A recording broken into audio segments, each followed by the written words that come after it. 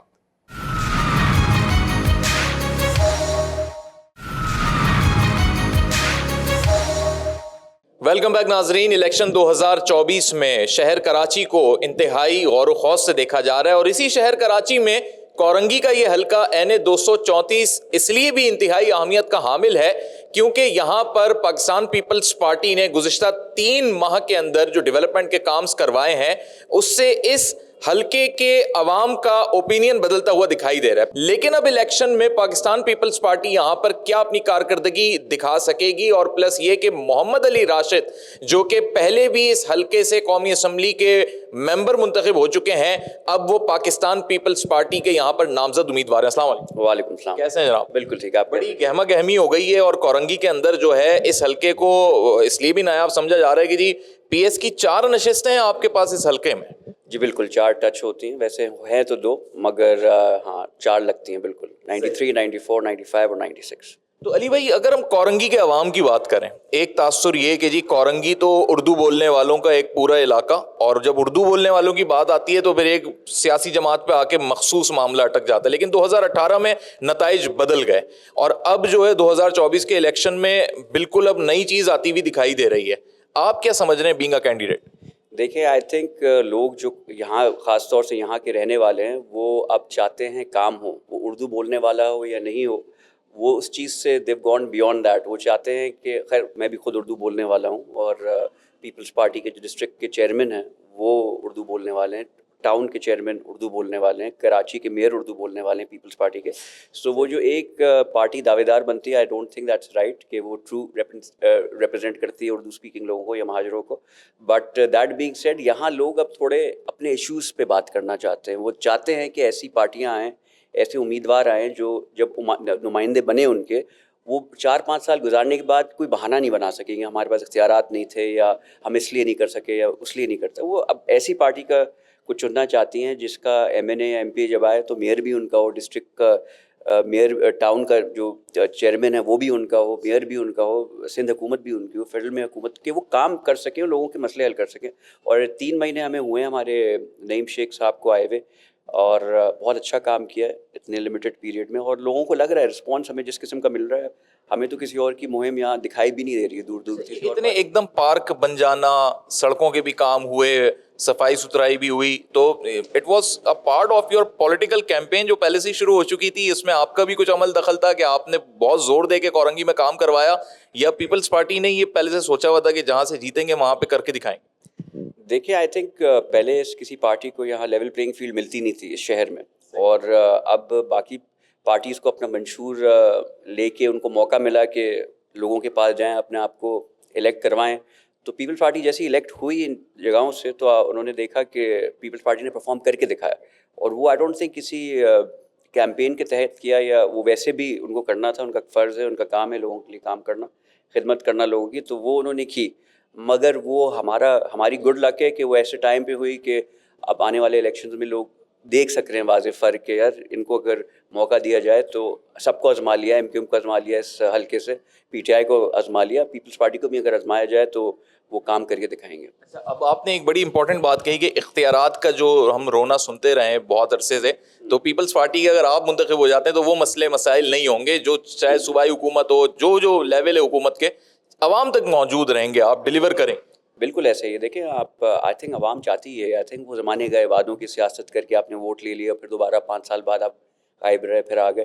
اب I think voter کافی aware ہو چکا ہے, اور وہ چاہتا ہے کہ ایسے لوگ آئیں, اپنوں کو چننا ہے. یہ نعرے بازی نہیں, جن کو الٹا میرے خیال سے جو پارٹیاں کر رہی ہیں نا, پھر سے مہاجر کارڈ پلے کر کے یا اپنوں کو ووٹ دیں فلانا کریں, لوگ غصہ آ رہا ہے ان کو دیکھ کے غصہ آ رہا ہے. وہ کہہ رہے ہیں کام کرتے نہیں ہیں, بس نعرے بازی کرنے آ جاتے ہیں, بیوقوف عوام کو بنانے آ جاتے ہیں. تو آئی تھنک پرفارمنس بیسڈ ہونی چاہیے, ایشو بیسڈ سیاست ہونی چاہیے, لوگوں کے مسئلے حل ہونے چاہیے. اینڈ آف دا ڈے دیکھیں سیاست ہے کیا, لوگوں کو ریلیف دینا, لوگوں کے کام آنا, ان کے مسئلے حل کرنا, ان کی لائف کو تھوڑا آسان کرنا, ان کی زندگی کو, کوالٹی آف لیونگ کو بڑھانا, کہ روڈیں بنی ہوئی ہوں, پانی ان کے گھر میں آ رہا ہو, کچرا اٹھ رہا ہو.